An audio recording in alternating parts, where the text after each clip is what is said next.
नमस्कार, मैं प्रीति आर्य। मैं आज आपके लिए मन्नू भंडारी जी की एक कहानी सज़ा सुनाने वाली हूँ। मन्नू भंडारी जी किसी भी परिचय की मोहताज नहीं हैं। उन्होंने अनेकानेक कहानियाँ लिखी हैं और उपन्यास भी लिखे हैं। मन्नू भंडारी जी की कहानियाँ न सिर्फ लेखकीय चलन की काट करती हैं, बल्कि आधुनिक नारी को एक नई छवि भी प्रदान करती हैं। तो प्रस्तुत है मन्नू भंडारी जी की एक कहानी सज़ा। पप्पा का कार्ड आया है चाचा जी के नाम। फैसले की तारीख 16 अप्रैल पड़ी है और इस बार निश्चित रूप से फैसला हो जाएगा। पहले की तरह स्थगित नहीं होगा। यदि छुट्टी मिल सके और असुविधा ना हो तो 2 दिन के लिए आ जाना। मेरे और मुन्नू के लिए एक लाइन तक नहीं लिखी थी, ना प्यार ना आने के लिए कुछ। पूरे साल में पप्पा का ये पहला कार्ड था और हमारे विषय में कुछ नहीं लिखा, जैसे उन्हें मालूम ही नहीं हो कि हम भी यहाँ हैं। क्या पप्पा ने अपने को इतना बदल लिया है? उन्होंने क्या बदल लिया है? शायद समय ने उन्हें बदल दिया है। उन्हें ही क्या, सबको ही बदल दिया है। मैं क्या कम बदल गई हूँ? मुन्नू क्या कम बदला है? पता नहीं अम्मा की क्या हालत होगी। ओह, इन 5 सालों में क्या कुछ नहीं हो गया। 16 अप्रैल, आज से 5 दिन बाद मैं जाऊंगी, ज़रूर जाऊंगी और मुन्नू को लेकर ही जाऊंगी। कांता मामा ने तो हर सुनवाई के बाद यही लिखा है कि इस बार फैसला पक्ष में होगा। हे भगवान, ऐसा ही हो। पर रह रह कर मन काम जाता है। पहली बार भी तो सब यही कहते थे। तब मैं एकदम नासमझ नहीं थी, फिर भी ज़्यादा भी नहीं समझती थी। पापा और अम्मा तो हमेशा मुझे बच्ची ही समझते हैं, इसीलिए शायद बड़ी ही नहीं हो पाती थी। इधर एकदम कितनी बड़ी हो गई हूँ, कानून की बातें समझने लगी हूँ। 7 आदमियों का दोनों समय का खाना बना लेती हूँ। खाना ही नहीं, घर का सारा काम भी तो करने लगी हूँ। मेरे साथ स्कूल में जो लड़कियाँ पढ़ती थी, उनसे करवा लो, देखे तो कोई भी काम। पर वे क्यों ये सब काम करें? भगवान कभी उन्हें ऐसे बुरे दिन ना दिखाए। क्या पापा सचमुच छूट जाएंगे? पिछली बार जब फैसला हुआ था तब दादी, बाबा, चाचा सब आ गए थे। सब लोग कचहरी गए पर हमें नहीं ले गए। मुन्नू को छोड़ जाते, वो सचमुच बच्चा था, पर मैं तो बड़ी थी, 9वीं का इम्तहान दे चुकी थी। मुझे पापा के सारे केस की सारी बातें पता थी, फिर भी मुझे नहीं ले गए थे। मैं और मुन्नू सांस रोककर सबके लौटने की प्रतीक्षा कर रहे थे। मैं खुद बहुत घबरा रही थी, पर मुन्नू को बराबर समझाती जा रही थी। और कोई चाहे मुझसे बड़ा न समझता हो, पर वो तो समझता ही था। 12 बजे दादी और अम्मा ने रोते रोते घर में प्रवेश किया। बाबा कुर्सी पर बैठकर हथेलियों में मुंह छिपाकर फूट फूट कर रोने लगे। हे भगवान, तेरे राज में इतना अंधेर। मेरे निर्दोष बेटे को 2 साल की सज़ा। सबको रोते देख हम दोनों भी खूब रोए। 2 दिन मैं स्कूल नहीं गई। जब गई तो मेरी सहेलियां हमदर्दी दिखाने लगी, पर वो हमदर्दी बिल्कुल नहीं थी। हमदर्दी क्या ऐसे कहकर दिखाई जाती है? हाय हाय, बेचारी के पिता को जेल हो गई।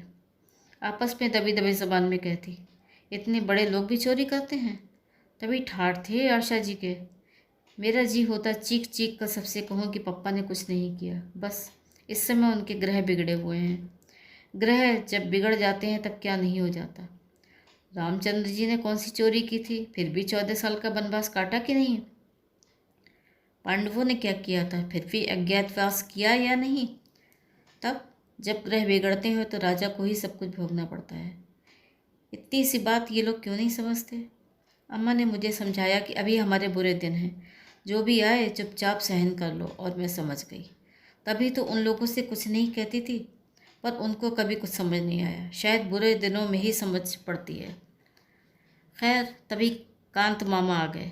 वो इंग्लैंड से जैसे ही लौटे सीधे घर आ गए। कितना बिगड़े थे बाबा और चाचा जी पर कि ये सब कैसे हो गया। आज के ज़माने में तो गुनहगार अपने को साफ बचा कर ले जाते हैं, लाखों हजम करके मुझ पर दाव देते घूमते हैं, फाइलें की फाइलें गायब करवा देते हैं। और एक ये हैं, बिना गड़बड़ किए सज़ा भोगने जा रहे हैं। बिना अपराध किए भी बाबा अपराधी की भांति चुपचाप सिर नीचा किए सब सुनते रहे। वो बेचारे कानून के छक्के पंजे क्या जाने।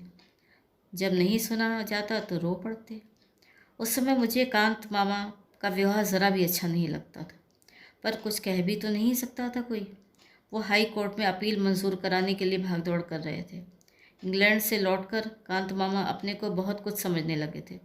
वो शायद बहुत कुछ होकर भी आए थे। उन्होंने सचमुच अपील मंजूर करवा दी। मैं सोच रही थी अब पप्पा कितना प्यार करेंगे हमें। कितने दिनों से घर में मनहूसियत छाई हुई है, वो दूर हो जाएगी। हमारे अच्छे दिन लौट आएंगे। सब लोगों के आ जाने से हमें तो कोई पूछता ही नहीं था। एकाएक जैसे हम कुछ नहीं रहे। मैं फिर भी कुछ समझती थी, पर मुन्नू कुछ नहीं समझता। फिर भी हर चीज़ की ज़िद कर बैठता। मैं उसे समझाती, भैया अभी हमारे बुरे ग्रह आए हुए हैं, किसी भी चीज़ की ज़िद नहीं करते। पर वो ग्रह वह कुछ नहीं मानता और वो यही चला जाता। अपील मंजूर होने पर मैंने सोचा था अब हमारे बुरे दिन टल गए हैं, अब सब कुछ पहले जैसा हो जाएगा। तब मैं नहीं जानती थी कि अपील मंजूर हो जाना मुकदमा जीतना नहीं होता। मुकदमे की शुरुआत होती है, असली लड़ाई, असली परीक्षा। मुझे 10 दिन पहले की बात याद आई। 3 साल चलने वाले मुकदमे का फैसला सुनकर दादी, बाबा और अम्मा ने घर में घुसते ही रोना धोना मचा दिया था। पप्पा थोड़ी देर बाद चाचा के साथ तांगे पर आए थे और आते ही बात करना तो दूर, बिना किसी की ओर देखे चुपचाप नीची नज़र किए ऊपर चले गए। सब लोग सकते में आ गए। कैसे हो गए हैं पप्पा? किसी की हिम्मत ही नहीं हुई ऊपर जाए। आखिर दादी ने अम्मा को भेजा। अम्मा थोड़ी देर में ही लौट आई। दरवाज़ा ही नहीं खोलते। बहुत खटखटाया तो यही कहा, चली जाओ, अभी मुझे परेशान मत करो। यूँ घर वालों के साथ रोई मैं रोज़ ही थी, पर उस दिन पहली बार मेरा मन रोया था। अपनी पूरी समझ के साथ रोया था। क्या हो गया है मेरे पप्पा को? 25 दिनों बाद घर में घुसे और प्यार करना तो दूर रहा, हमारी ओर देखा तक नहीं। बार बार मन कहने लगा, वो मेरे पापा नहीं हैं, वो ऐसे हो ही नहीं सकते। जेल वालों ने उन्हें बदल दिया है। एक अजीब सा भय मन में समाने लगा कि अब शायद पापा कभी प्यार नहीं करेंगे। और सचमुच उसके बाद मैंने कभी उनका प्यार नहीं पाया, आज तक नहीं। इस कार्ड में क्या एक पंक्ति हमारे लिए नहीं लिख सकते थे? यूँ मैं उनकी इस उदासीनता और तटस्थता को समझती भी हूँ। शायद वो अब किसी से मोह नहीं रखना चाहते। कहीं फिर सज़ा हो गई तो? शाम को सब लोग ऊपर गए। दरवाज़ा खोला पप्पा ने, पर बात किसी से नहीं की। बस तकिए में मुंह गड़ाकर रो पड़े रहे थे। मुझे लग रहा था जैसे वो रो रहे हों, पर हमें तुरंत नीचे भेज दिया गया था। कितना कितना गुस्सा आया था उस समय।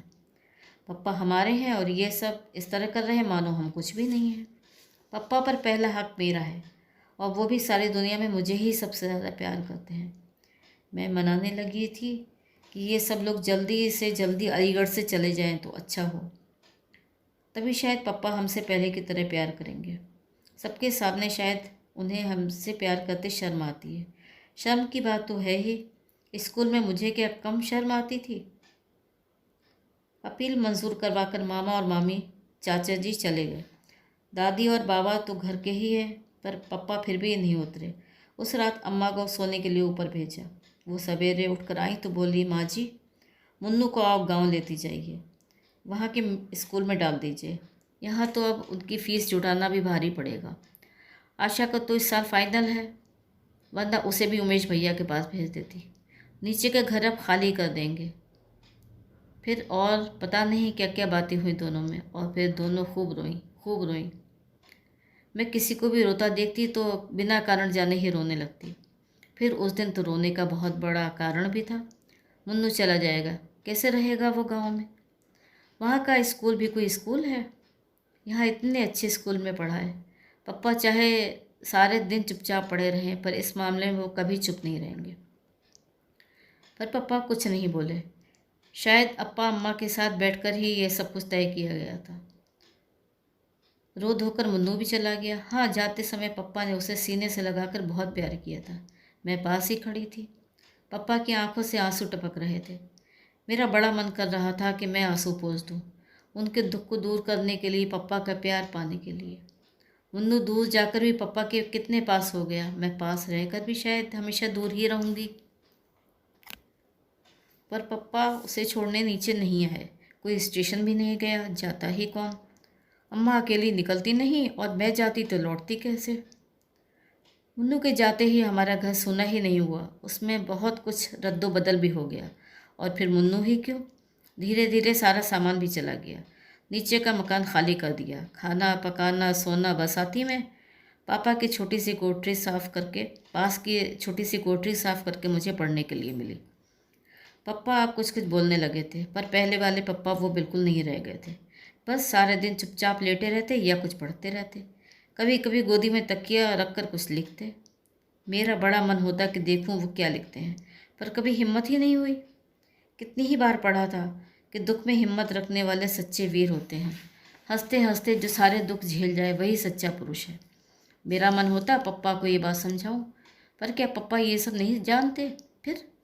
फिर इस तरह मुंह छिपाकर तो वो पढ़ा रहे जिसने सचमुच चोरी की हो। पप्पा को तो बाहर निकलना चाहिए, घूमना फिरना चाहिए। रह रह कर तो वो सबके बीच अपने को अपराधी ही साबित कर रहे हैं, पर उन्हें कैसे समझाती। अपनी कोठरी में और कोई कष्ट नहीं था, पर भयंकर गर्मी के दिन और पंखा नहीं।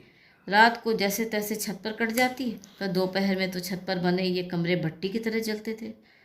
छुट्टियों के दिन बिताए नहीं बीत रहे थे। अपनी किसी सहेली के यहाँ जाने की इच्छा नहीं होती। पड़ोस तक में जाना छोड़ो रखा था। दुख में कोई साथी नहीं होता। बस एक गांठ बांध रखी थी कि जब तक ये बुरे ग्रह नहीं टल जाते तब तक सभी कुछ चुपचाप सहन करना है। जुलाई में बाबा की चिट्ठी आई। मुन्नू को 6वीं में भर्ती करा दिया गया है और वो खुश है। हम सब ने भी मान लिया था कि वो खुश ही होगा। ऐसा मान लेने से हम सबकी भी खुशी थी। साथ ही बाबा ने यह भी लिखा था, शाम को उन्होंने एक दुकान में हिसाब लिखने का काम शुरू कर दिया है। 25 रुपये मिलेंगे, जिन्हें वो पप्पा के पास भेज देंगे। 50 रुपये उमेश चाचा जी भेजेंगे। मेरे सामने बाबा का बूढ़ा शरीर, झुकी कमर और धुंध भरी आंखें घूम गई। इस बुढ़ापे में रहकर अब फिर से उन्हें नौकरी करना पड़ेगा। अम्मा ने बताया, इन 75 रुपयों से ही घर चलना है। तब मुझे भी पहली बार पप्पा पर गुस्सा आया कि क्यों उन्होंने सस्पेंशन के दौरान मिलने वाली आधी तनख्वाह लेने से इनकार कर दिया। कितना समझाया था कांत मामा ने। चाचा जी ने तो एक तरह से तो नाराज़ ही हो गए थे, पर पप्पा की एक ही जिद, जब तक मैं इस आरोप से मुक्त नहीं हो जाता ऑफिस से एक पैसा भी नहीं लूँगा। मैंने स्कूल की बस छोड़ दी। 3 मील पैदल ही जाती थी। धूप हो या बारिश, चेहरे पर शिकन नहीं लाती थी। कभी कभी सोचती, पप्पा को सस्पेंड हुए 2 साल 3 महीने हुए।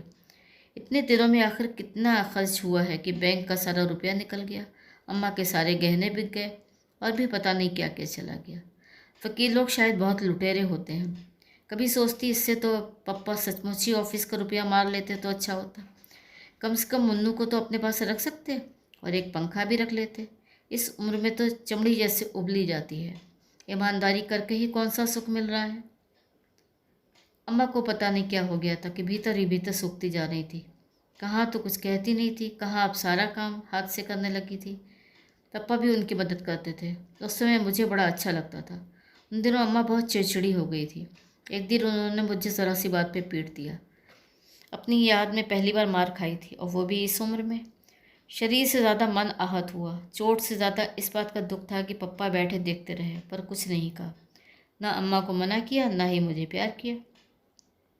अपनी कोठरी में बैठकर मैं घंटों रोई थी। हे भगवान, ये दुख और मेरे पप्पा को पहले जैसा कर दो। वो पहले की तरह ही काम करेंगे तो मैं सब कुछ सह लूँगी। सुनवाई की पहली तारीख की 6 महीने बाद पड़ी थी। कांत मामा ने बहुत कोशिश की थी कि जल्दी जल्दी सारी सुनवाई हो जाए और फैसला हो जाए, पर कानून कांत मामा की इच्छा से नहीं, अपनी रफ्तार से चलता है। वकीलों का सारा खर्च मामा ही कर रहे थे। ज़रूर मामी से छिपा कर रहे होंगे, वरना वो तो एक पैसा भी खर्च न करने दे। पहली सुनवाई बहुत अच्छी हुई थी। सर्दी में ठिठुरते हुए हम सब ने ये खबर सुनी थी कि गर्मी तो एक लहर ऊपर से नीचे तक दौड़ गई थी। घर की हालत बद से बदतर होती जा रही थी, खासकर अम्मा की। मुझे तभी लगता था कि कोई ऐसी बीमारी लग गई है जो इन्हें भीतर ही भीतर खाई जा रही है। हाइजीन में रोग और उसके लक्षण पड़ रखे थे, और मुझे अम्मा के सारे लक्षण राज्य अक्षमा से ही लगते थे। सर्दी में वो ठंड जो खा गई और 4 महीने तक खांसती ही रही। पापा की चिट्ठी आई, हिम्मत रखना बेटा, बुरे दिन आते हैं तो सब तरफ से आते हैं, पर ये दिन फिरेंगे ज़रूर। भगवान के घर देर हो सकती है, अंधेर नहीं। दूसरी सुनवाई अप्रैल में हुई। तारीखें जल्दी मिलती ही नहीं थी। अप्पा को छूटे साल हो गया था और अभी 2 सुनवाई और बाकी थी। इतने इतने दिनों बाद यदि सुनवाई हुई तो 1 साल और लग जाएगा। मेरा मन काँप काँप लग जाता था। लगता था अब ऐसे दिन नहीं काटे जाएंगे। मुन्नू गांव में, पप्पा बरसाती में, मैं कोठरी में और अम्मा खाट पर। कैसे मैंने मैट्रिक का इम्तहान दिया था मैं ही जानती हूँ, फिर भी सेकंड डिवीज़न में पास हो गई। कोई खुशी मनाने वाला नहीं था। सबके मन ऐसे मच चुके थे कि ना किसी बात की खुशी होती थी न रंज। जुलाई में नई समस्या आई। गांव में तो केवल मिडिल स्कूल था। मुन्नू का अब क्या हो, मेरा अब क्या हो। यहाँ कॉलेज में जाने का तो प्रश्न ही नहीं उठता था। मैं जानती थी कि बच्चों को पढ़ाना तो दूर, 75 रुपये में साथ रख कर खिलाना भी मुश्किल था। बाबा ने मुन्नू को सीधे उमेश चाचा के पास भेज दिया और ख़बर दी। यहाँ की स्थिति वो जानते थे। पप्पा का वो पत्र पढ़कर सिहर उठे। अम्मा बहुत रोई। मैं छोरे को बेपड़ा ही रख लेती, पर वहाँ क्यों भेजती। एक बार उसे मुझसे मिला तो देते। लीला का स्वभाव कौन नहीं जानता। मेरा बच्चा सहम सहम कर मर जाएगा। 2 दिनों तक वो रोती रही। पप्पा अपराधी की तरह चुप बैठे रहे। अम्मा क्यों रोती हैं इस तरह। पप्पा यदि कुछ कर सकते हैं तो क्यों नहीं करते। 2 दिनों बाद वो बोली, मैं सोचती हूँ आशा को भी वहीं भेज दो, वहीं कॉलेज में भर्ती हो जाएगी। मैं समझ ही नहीं पाई कि अम्मा व्यंग कर रही हैं या। पर अगले वाक्य ने ही सारी बात साफ कर दी। लीला का स्वभाव तो तुम जानते हो। आशा मुन्नू के पास रहेगी तो उसे तसल्ली तो रहेगी, सोने को एक गोद तो रहेगी। और अम्मा खुद फूट फूट कर रोने लगी थी। उमेश भैया को लिख देना, जो भी वो खर्च करे हम पर कर्ज ही समझे। मैं उनकी पाई पाई चुका दूंगी। भगवान कभी हमारे दिन भी बदलेगा ही, नहीं तो अपने को बेचकर उनका कर्ज अदा करूंगी। पर मेरे बच्चों पर थोड़ा रहम करें। ये दुखियारे यूं ही अनाथ हो रहे हैं। थोड़ा प्यार इन्हें भी दे, थोड़ा लीला को भी समझा दें।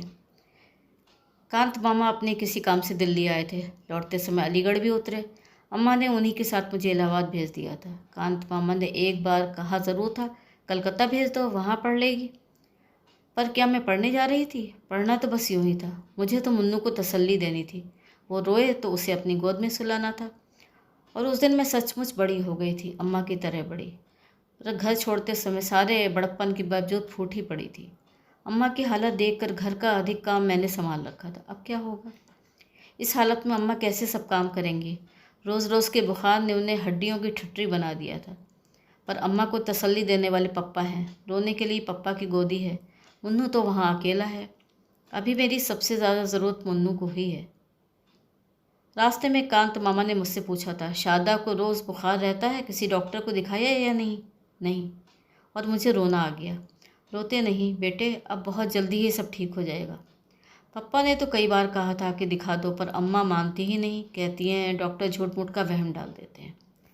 मामा चुप हो गए थे। मामा क्या समझते नहीं। अम्मा इसलिए नहीं दिखाती हैं कि डॉक्टर और दवाई का खर्च कहाँ से आएगा। वे लोग तो टॉनिक और दूध फल बता देंगे, आराम करने और खुश रहने को कह देंगे। बोलो ये सब हो सकेगा 75 रुपये में। मुझसे पूछो।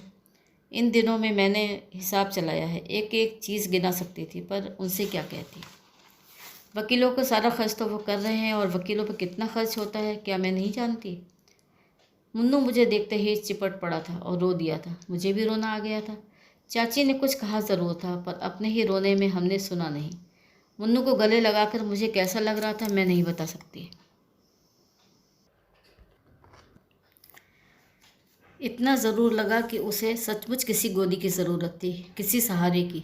मैं चाची से बातें कर रही थी। उन्हें मेरा आना अच्छा नहीं लग रहा था, ये साफ था। पर मैं ही कौन अपनी इच्छा से आई हूँ। मुन्नू का रंग काफ़ी सांवला पड़ गया था। चेहरा सूख कर मुरझा गया था और आंखें बड़ी बड़ी सहमी सी लग रही थी। लगा बहुत डर कर दब कर रहता है शायद यहाँ। घर में तो कितना ऊधम करता था।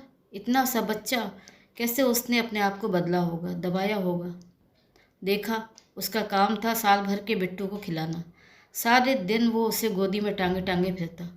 कब तो वो पढ़ता होगा और कब वो होमवर्क करता होगा। रात को जब वो सोने के मेरे कमरे में आया तो धीरे से बोला, दीदी कल मुझे बुढ़िया के बाल खिलाना। टिल्लू और पम्मी रोज़ खाते हैं। चाची उन्हें पैसे देती हैं और कहती हैं छिप कर खा लिया करो, पर वे मेरे सामने ही खाते हैं। एक दिन टिल्लू मुझे चिढ़ाकर खा रहा था। मैंने उसके बाल छीन लिए। उसने चाची से शिकायत कर दी। चाची ने मुझे बहुत मारा। चाची बहुत ज़ोर से मारती हैं। और वो फिर से सकने लगा। मैंने उसे प्यार किया और कहा मैं अपने भैया को बाल खिलाऊंगी, पर मेरा मन भीतर तक से सक पड़ा। हम बड़े हैं, हम सब समझते हैं और सह भी सकते हैं, पर ये बेचारा कैसे समझे। समझ तो गया ही होगा, पर सहे कैसे। पहली रात को ही मैंने संकल्प किया कि मैं कॉलेज नहीं जाऊंगी। घर का सारा काम मैं करूंगी, जिससे चाची को पूरा आराम मिले और उनका गुस्सा ठंडा रहे। चाची कुछ भी कहेंगी तो चू तक नहीं करूंगी। वो प्रसन्न रहेंगी तो मुन्नू सुरक्षित रहेगा। मुन्नू को रात में बैठकर पढ़ाया करूंगी।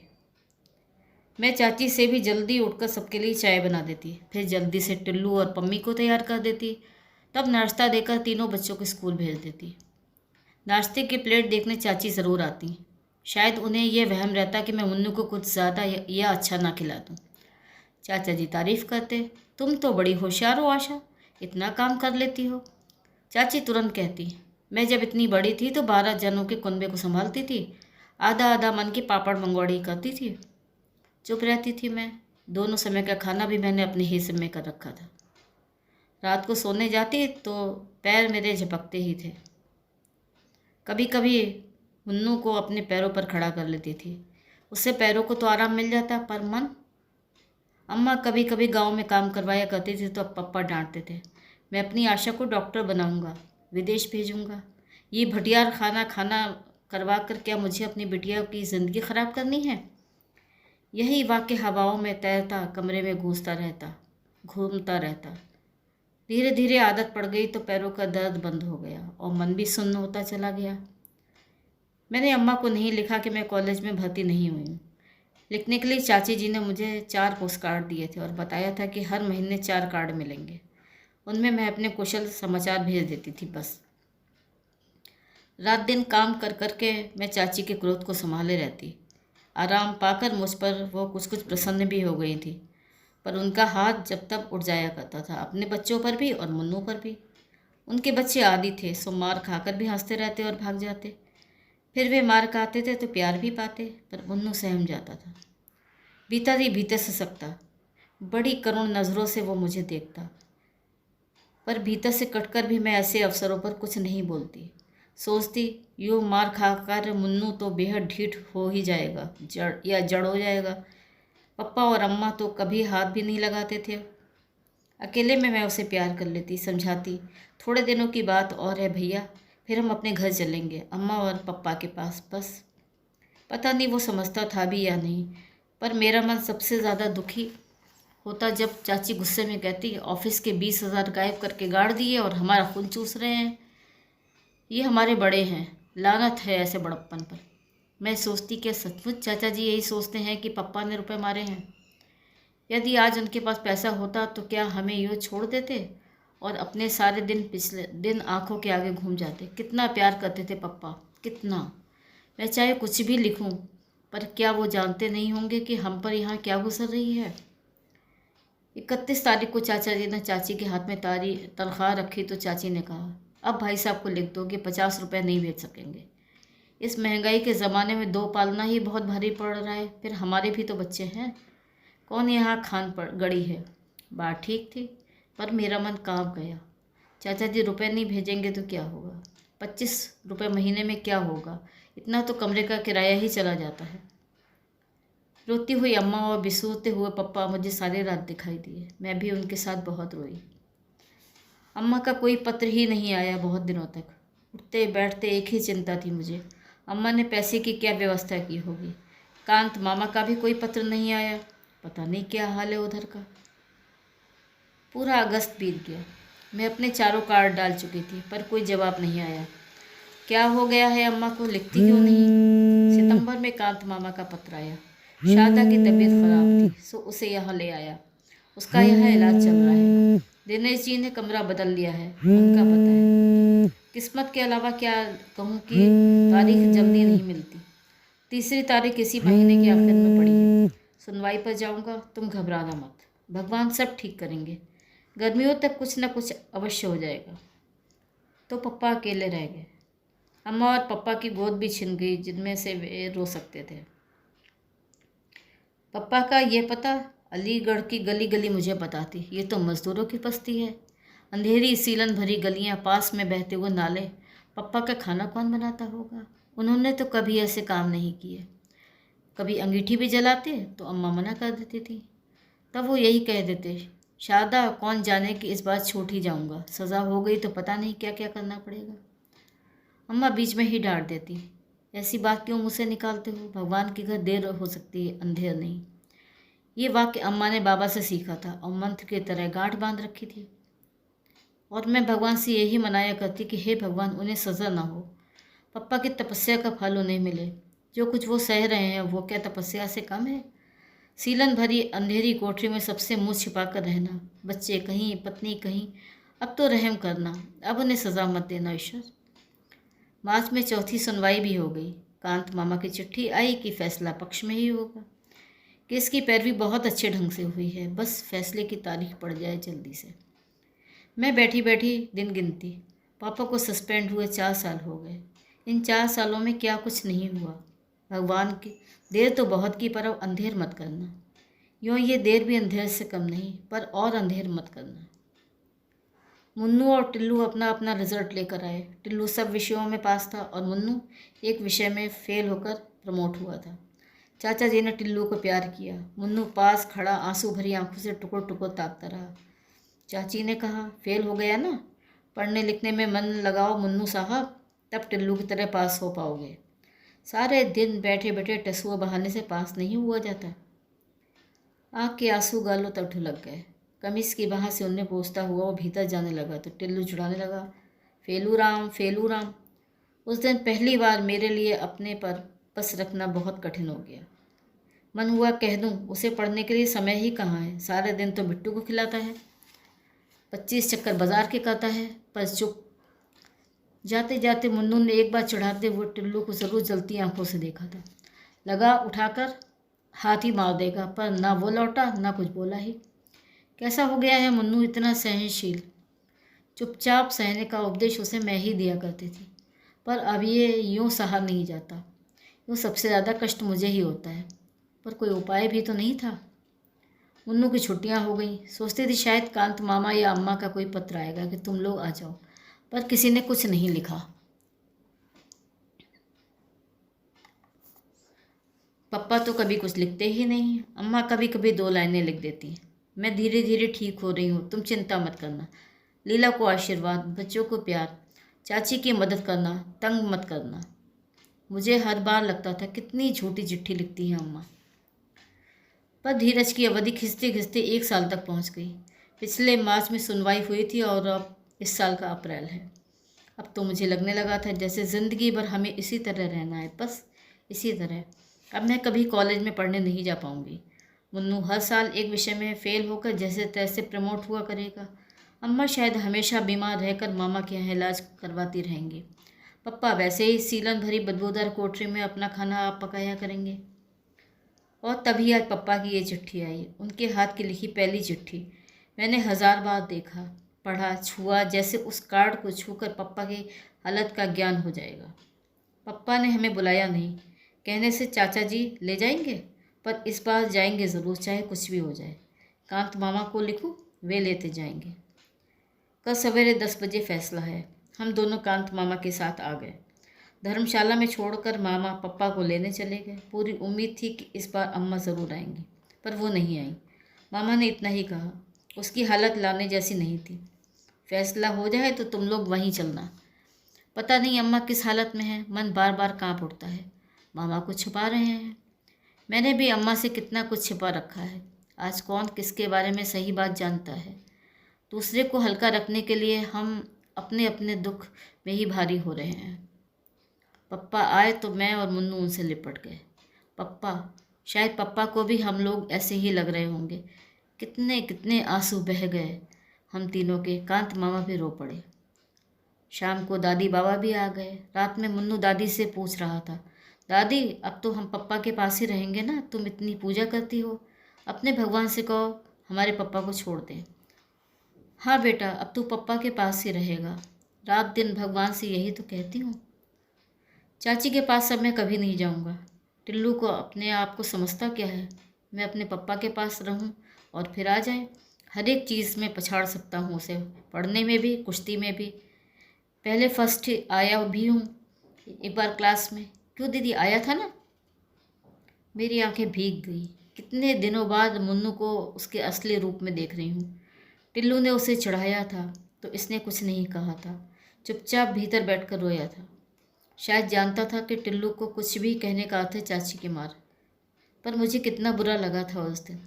कहाँ चली गई थी मुन्नू की बासुलभ ईर्ष्या और प्रतिस्पर्धा की भावना। क्या इतनी सी उम्र में हम लोग सब कुछ सहने के लिए ही बने हैं? मुन्नू दादी की खाट पर ही सो गया। मुझे बिल्कुल भी नींद नहीं आई। कल फैसला है, हम सबकी किस्मत का फैसला। कांत मामा बहुत आश्वस्त हैं, पर पप्पा के चेहरे पर तो कोई भाव ही नहीं है। फैसला हो गया। मैं भी कचहरी गई थी। इस बार किसी ने रोका भी नहीं। वहाँ खास भीड़ नहीं थी। पप्पा में भला घर वालों के सिवा किसकी दिलचस्पी हो सकती थी? पप्पा कटघरे में खड़े थे। हम कुर्सियों में बैठे जज साहब के आने की प्रतीक्षा कर रहे थे। जज साहब आए तो बाबा ने आंखें मूंद ली। अम्मा का सर नीचा था। वो ज़रूर मन ही मन प्रार्थना कर रही होंगी। मैं मुन्नू का हाथ कसकर दबाए बैठी थी और मुझे लग रहा था कि अब और देरी होगी तो मेरी सांस भी घुट जाएगी। कानूनी भाषा में जज ने क्या क्या कहा मुझे कुछ समझ नहीं आया, पर आखिरी वाक्य समझ में आ गया। मुजरिम को रिहा किया जाता है। मैं मुन्नू का हाथ हवा में उछाल कर एक तरह से चीख ही पड़ी, मुन्नू पापा रिहा हो गए, रिहा हो गए। पर एकाएक ही दादी और बाबा फूट फूट कर रो पड़े। मैं भय से कांप उठी। मैंने कहीं कुछ गलत तो नहीं सुन लिया? पिछली बार भी तो ये लोग इसी प्रकार रोते रोते घर में घुसे थे। पर बाबा का ये वाक्य, मैं कहता था ना बेटे, भगवान के घर में देर है अंधेर नहीं, देख। पर पापा को क्या हुआ? वो खुश क्यों नहीं हो रहे? उनका भावहीन चेहरा, गड्ढे में घसी हुई निस्तेज निर्जीव आंखों में से खुशी की चमक क्यों नहीं आ रही? वो ऐसी पथराई आंखों से बाबा को देख रहे हैं मानो उन्हें बाबा की बात समझ में ही नहीं आ रही हो। मैं दौड़कर पप्पा से चिपट गई। पप्पा आप बरी हो गए, सुनते हैं आपको सज़ा नहीं हुई। सज़ा नहीं हुई आपको? पर पप्पा फिर भी वैसे ही रहे, मानो उन्हें विश्वास ही नहीं हो रहा है कि उन्हें सज़ा नहीं हुई है। धन्यवाद। तो ये थी आज की कहानी सज़ा। कहानी सुनने के लिए आप सबका बहुत बहुत धन्यवाद।